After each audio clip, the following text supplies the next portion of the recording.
welcome. I'm Steve. Mark's not home, and I know this to be true. And this is Smokey, Steve, and Mark. Welcome or welcome back.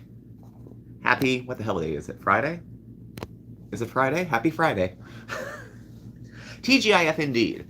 I hope all of you are doing well. I hope everybody's safe. We are having a snack time, so we're going with I made a little snack wrap. Whole wheat tortilla, a little bit of turkey, some tomato, cucumber, and I spread some Laughing Cow on that, plus a few grapes. Friday is my favorite day of the week. It is the longest possible time before I have to go back to work again. And it's a 3-day weekend here in the States. So, hey Annie, how are you? We're doing 3-day weekend, Columbus Day, or Indigenous version, whatever you call it. Monday's off. So, 3-day weekend, and then today I only had a half day of work. So that was pretty cool. Hey, calendar page. So I only had to work till 11:30. So I felt like I wasn't even in the office this week at all. Monday I was in. Tuesday I worked from home. I had to take off half a day Wednesday, and then yesterday we had a death in the family, extended family. So Mark and I, for the wake and then for the funeral, it took. I had taken time.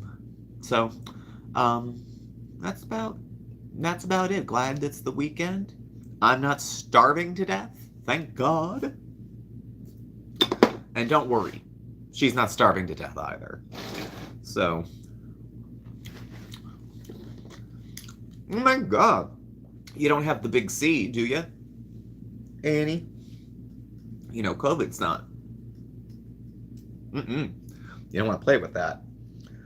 Just because they took it off the news and don't talk about vaccinations doesn't mean it went away.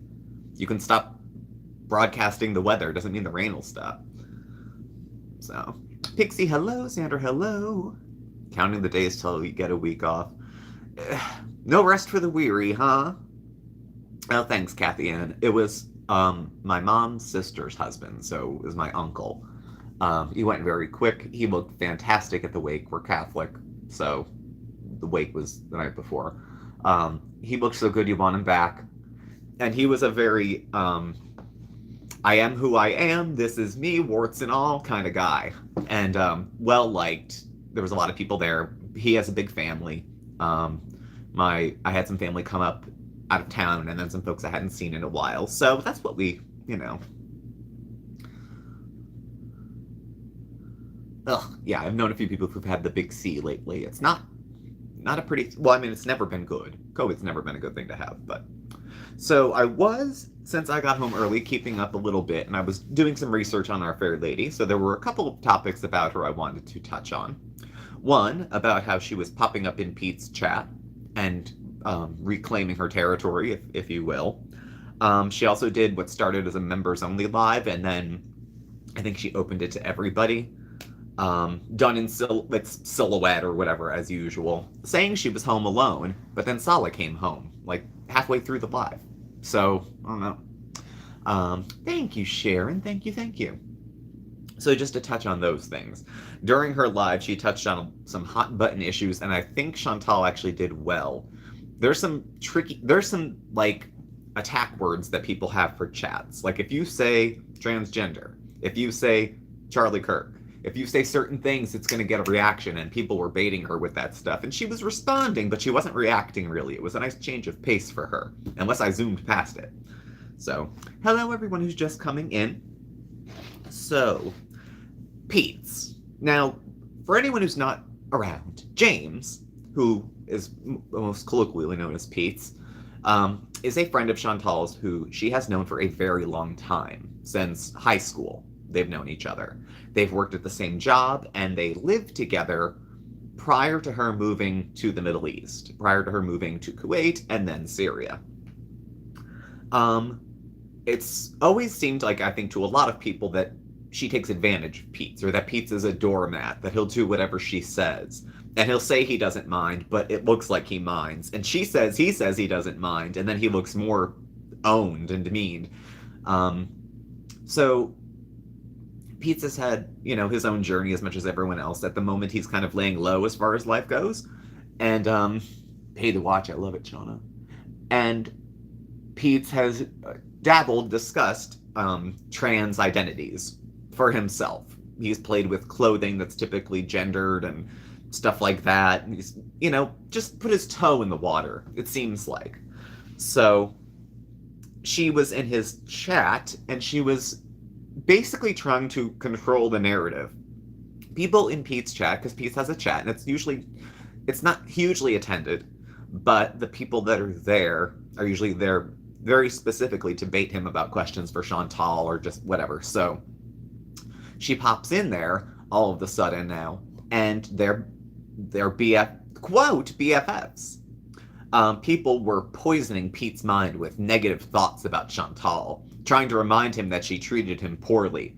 She had to remind everyone that Pete's thoughts are hers, not yours. She doesn't want them putting thoughts in his head. That's her job, to put thoughts in his head. So he's giving his kind of shrugged defense of her, and she's going through talking shit through his entire chat. I don't think people should say this. My BFF, I can't believe you would let people come into the chat and talk about me like this. You haven't even signed the lease, and she's running your life. She's already running your chat. She's already started leveraging control from the Syrian rubble that she calls home.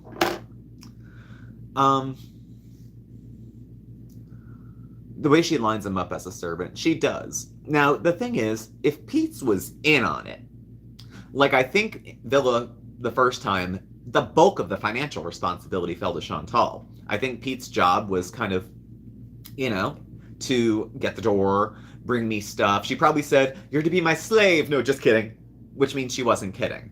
She wants one now. She would want a Pete's in Syria. She needs someone to do everything Sala won't do and she's too lazy to get up to do. So she'll have her manservant or trans servant, if you must, when she gets back to Canada.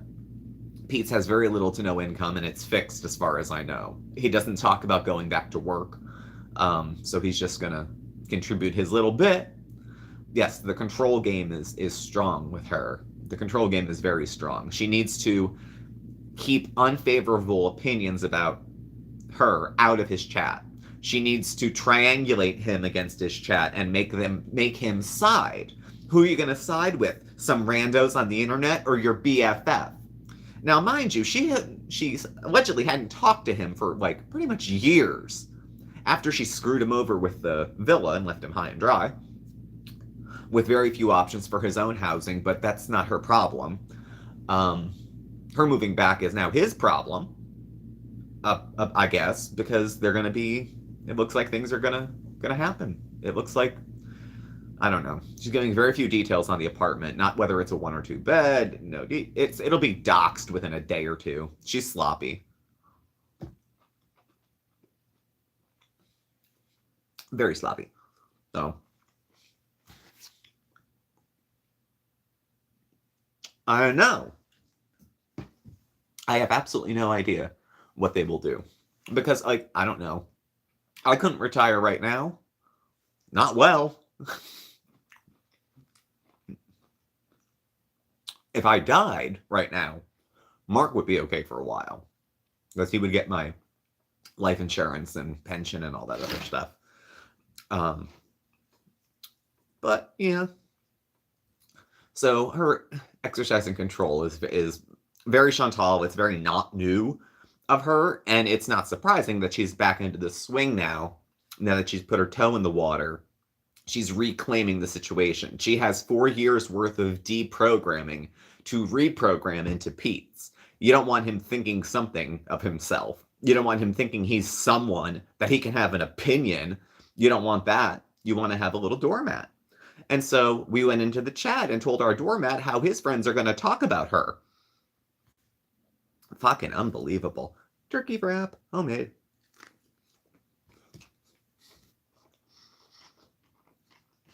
No. That was the first thing that jumped on me. Also, she was live today doing a members only that switched over.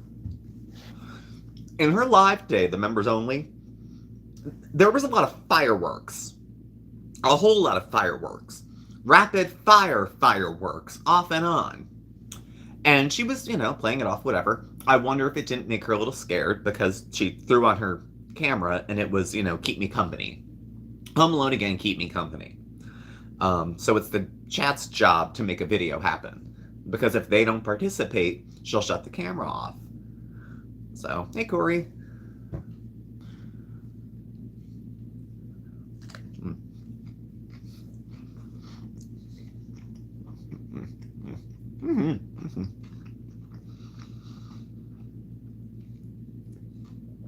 Yeah. So in between the yes, she does. She does voodoo, she does. She was smoking the shisha at the same time, so you can't see anything except the little icon of her in the middle with her new winter best headshot where she's all kind of tucked in and covered, ready to slime her way across Canada when she gets home, I guess. So between the rapid gunfire and the shisha, there was this nice white noise in the background going on the whole time. She said maybe later she'll come on. And when the internet's better, we'll see. We'll see. We will see. I was saying, when she was talking about Linda, hello. Hello. She was talking about freedom of speech, and people were asking her opinion on controversial social issues. Hey, Jay. And, obviously, those are meant to position her in a way that she's going to have to argue. If you ask anyone about some of the topics that came up, they're inflammatory topics. People have strong opinions about them. I don't know why, but they do. They have very strong feelings about them, and they feel compelled to say things. Chantal was doing her best to kind of shut up. But they didn't get into the issue of trans identity, and Pete's came up. And she was talking, somebody in the chat said something kind of, I don't know, it wasn't anti-trans, it was just whatever. And she had said, well, since my BFF is trans, first of all, we're confirming that he's trans. Not from him, from her. And it's a BFF all of a sudden. The one who she couldn't talk to because her rent-a-husband was Muslim. She wasn't. Chantal being Chantal, I suspect now, looking back, that she was probably just talking to him on the slide and was smart enough to hide it from Sala. Of course, there wasn't much to hide because he didn't give a fuck. I'm sure Sala never said to her, let me see your phone. How many times do you think she said, let me see yours? Now, granted, she probably couldn't read his phone because she wasn't fluent in the language of the place where she lived for 3 years. So, she gets to be a little kind of helpless that she likes. The damsel in distress. I might be being treated poorly, and I can't tell.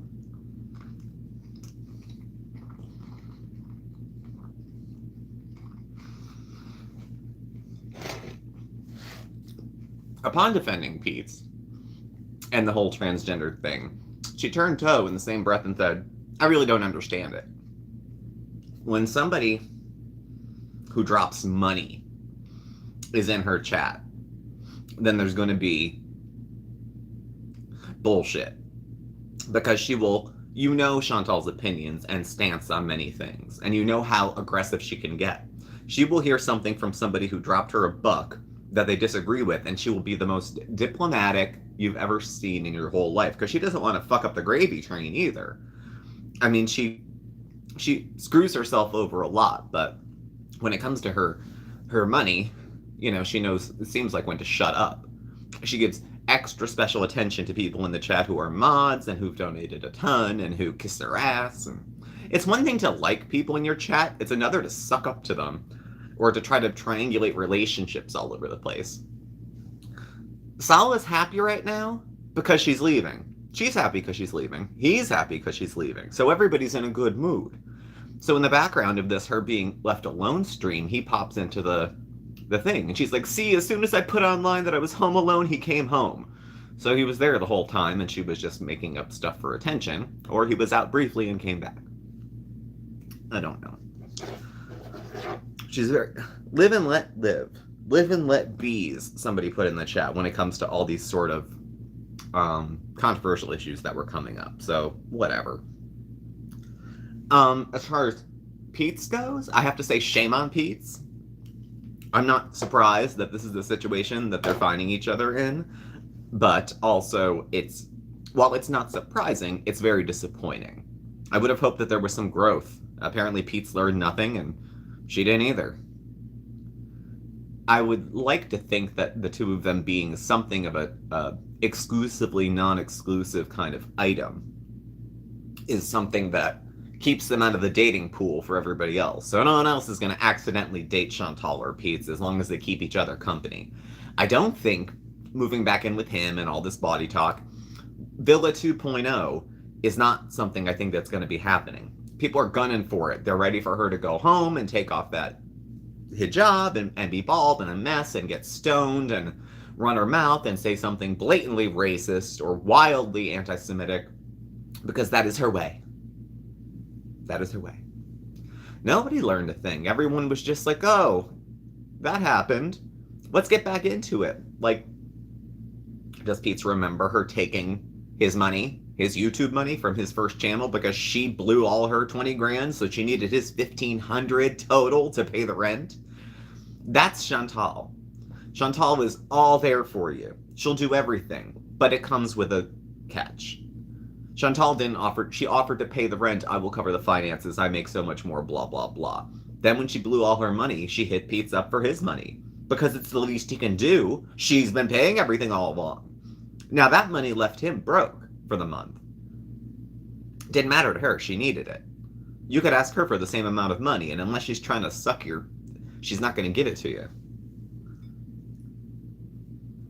Or if she's telling you an old story about like an old girlfriend of hers, like a friend, and she's talking about how they're now homeless and pregnant down in the barrio, and how she drove through one time, saw them on the street, and gave them a 20. That's the other time Chantal's generous with money. When she sees people that she feels like fate has turned it around on them. Usually Chantal will tell a story where some beautiful girl takes a guy that she likes, and in the epilogue, the woman is homeless or pregnant, and Chantal gives her money out of pity. That's how she frames her yeah. I forgot about that. That was a little while ago.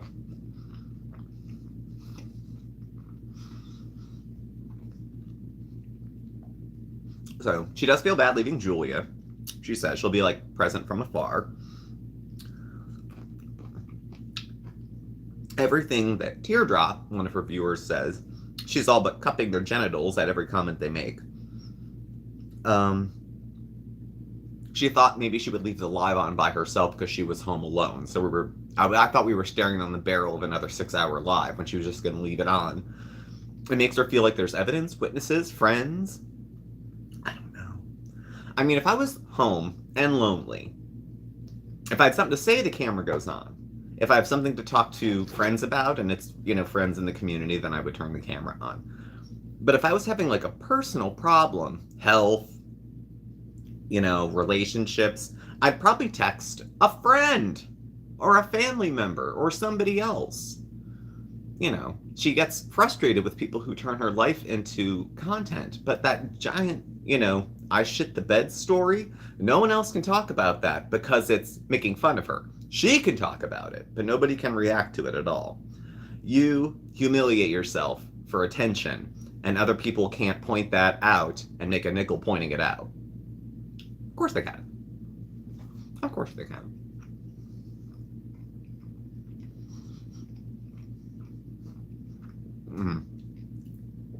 So since it's a snack time, it's not going to probably be the full hour. We'll be cutting it a little bit short. Because I was just keeping up. When she goes back to Canada, I was zooming a little bit. When she goes back to Canada, her chat was trying to tell her things that would be helpful to her. Hey, Foxy, things that would help her get well. So she said, maybe I should join some groups. What a moot discussion. Do you really think Chantal is going to join a group? And the groups they were suggesting, which she was, trying not to laugh, was cribbage, bowling, a book club, pottery, and then some asshole said tap dancing, which is funny. She doesn't like groups. What she will do if someone suggests maybe if you hang out with a group of people you'll feel better, what she'll do is spend a lot of time online looking at groups. She'll send an email message to an AI bot that says I'm interested in attending, and feel as proud of herself as if she's been attending a group for 10 sessions. That tiny bit of effort to her gives so much confidence to what she's doing. It doesn't, it doesn't line up, obviously. But she does need a hobby. Eating isn't a hobby. Bitching isn't a hobby. YouTube isn't a hobby, it's your job. For other people, it might be a hobby or a part-time job or a per diem or something. But, I don't know. But yeah, I don't see pottery happening. I don't see tap dancing happening either. So about half an hour into the chat or so, she opens it up, and all of a sudden, Salva's there. There was a lot of long silences before that showed up. She was reading the chat, and you could hear her hitting the shisha the whole time. But, at least with the photo off, you can't see her blowing smoke in your face. I mean, there's that, I guess. Long silences. She was talking to Sala, and now that Sala's back, now that she's talking to Sala in the background during this chat, very suddenly the chat is incidental. She doesn't need their undying attention. She doesn't need them because she would just die without the company. Now that Sala's here, now that something with a has come into the room, even if it's X, she's still distracted. She's still digmatized by it. I don't know. She's excited to go home, but I don't think... Is she going home for good? Is Canada gonna be home? I don't know. We'll see. Given the... I don't know. Canada's different. I always forget she's in Canada and not the United States. In my head, I was thinking, with the climate now, she's never seeing soil again. But she's traveling under different circumstances. So, at this point, if I were to leave the U.S., I'm curious if I would get back. What if they find something unfavorable on my YouTube channel? I'd be flattered they're watching, but still. Sala's back. The chat is secondary. She explains again when she's leaving, and she tells the chat essentially in the tone of get over it that the internet quality is bad. So she doesn't need to plan better. She doesn't need to record content to release. They need to get used to no visual and shoddy audio. And they should be grateful for that. Don't they want to talk to her? Hey, Elaine, how are you?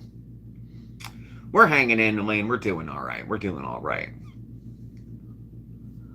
20 pounds in a week would be modest, Barbara, because she's going to hit every single place. She's going to make herself sick, but she's planning on it. I mean, the woman has no gallbladder. The fact that she would do a parade of fast food sitting in the car driving, she'll get all excited, film eating it, drive around, stop somewhere else, get more. I mean, that's how she rolls. That's how she says she is. So she'll film it because, foodie money.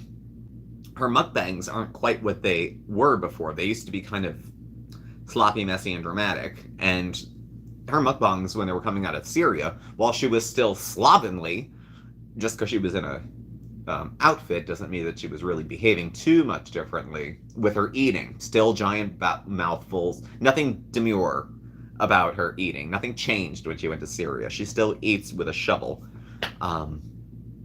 Saves the ladle for cleaning. So, Sala was about to go to the park with people, and she was invited and said no, no, no, no, no. And then started going to the chat, I don't know, guys, do you think I should go? I have an hour to get ready. She's not going to the park. She's not going anywhere.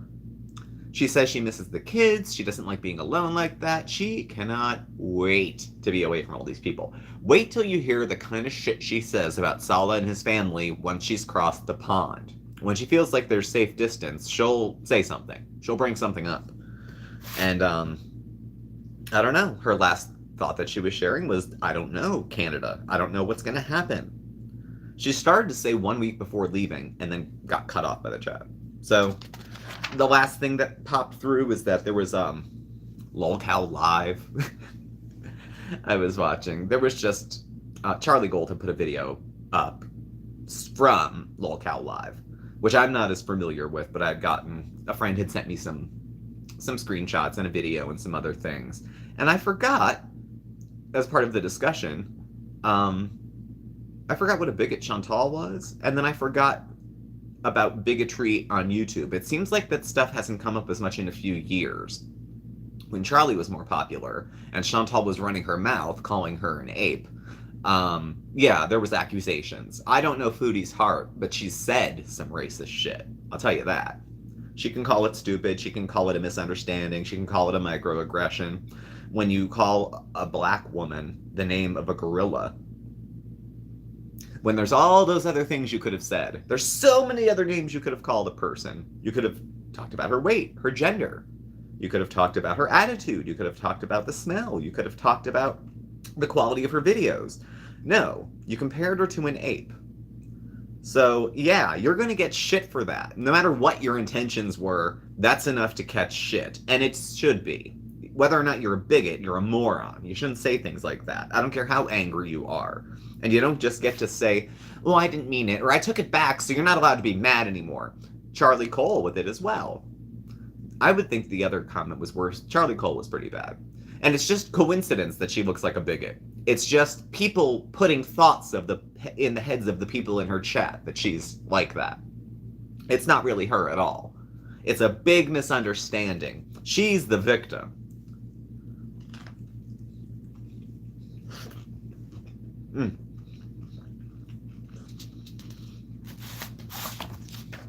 Somebody had asked if she thought her and Saba would be doing better if they were both in Canada. She kind of trailed off and didn't really answer that. She said she'd miss Sasa and the kids, but the fact that Saba likes to be around so many people is probably the most irreconcilable difference. Of course, she's live again. Hey, Mr. McPhoebes. That's okay. I'll let her go because I'm going to finish my snack wrap in a few minutes and then go out and enjoy some of Friday. I already worked out. I already went to work. I already had lunch, having a snack, and get some sunshine or go out and do something. So I saw that she was live and I did want to catch up. I did want to talk for a little bit. But those were the only things I wanted to touch on. Her interactions now with Pete's. Her being not alone, but alone. And mention her past bigotry, current, we'll see. Once she gets out of there, it'll be very, very different. I don't know if she'll be able to drive a car. We remember the tray, okay? The food tray, which usually goes down here, but she would put up here so she could essentially just eat like this while she was in the car. She's going to have a car she can fit into. She's not going to get herself a Geo Tracker. You don't even make those anymore. But she's going to need something. She ain't getting a Prius. She's not getting anything small. She'll probably go for the SUV if she gets something. Whether she rents it or buys it or gets it secondhand, I don't know. She destroys cars. I think she's probably one of those folks that drives every single light on the dash is on. It needs oil. It needs gas. It's got low tire pressure. It's got everything. And she's busy driving along as oblivious as can be with half a flat tire going 80. So that's our fair lady. So. Well, folks, I'm going to leave you here for our snack time. When we come for dinner, we'll do a little bit longer, but for snack time, we'll leave it here. So thank you for joining me today, and thank you for watching. Please do subscribe, hit the notification bell. You get alerts when we have new videos and when we go live. You're on Facebook, Twitter, and Instagram. All our contact info is below. Don't forget to hit that like button. We also have memberships available now, too. It's $2.99 a month, and you get access to the Smoky Deck. So we have member posts and photos, some members-only lives, different stuff like that. So if you're interested, check it out. And y'all be good to yourselves and be good to each other, and we'll talk soon, okay? Bye.